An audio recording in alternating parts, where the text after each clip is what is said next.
I'm a shadowologist from Belgium. I make images with the shadows of everyday objects. It all started a bit by accident because I was sitting on my desk working on a script, and I suddenly noticed that the shadow of my teacup looked a lot like an elephant. So I drew some eyes in it and I took a picture, and people were, oh wow, that's so funny and everything. And I thought, yeah, that's really cool to do something with shadows of objects. So from there on, I never really stopped, and people really seemed to like it, and I shared more and more images, and then I started making little videos, I did exhibitions, so it all kind of exploded from there. I grew up reading a lot of comics the whole time, and when I was 11, I really wanted to be a comic strip artist. So it sort of came naturally to do this kind of thing. But I'm not the best artist, I'm not a very good drawer.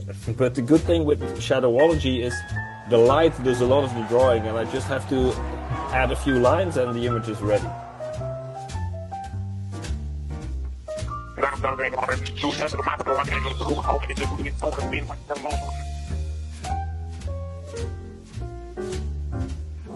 That's a great advantage, is that I don't know a lot of other people who work this way with the shadows.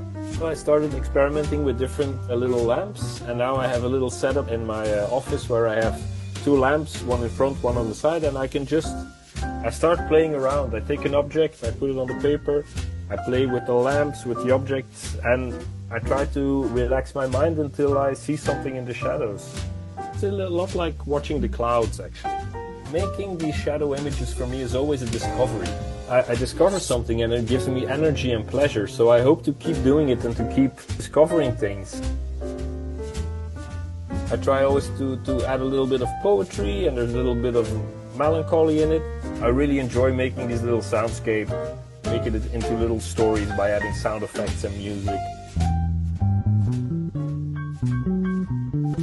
I noticed that a lot of people around the world share my silly sense of humor in all countries of the world. We're all very much alike in our silliness, I think.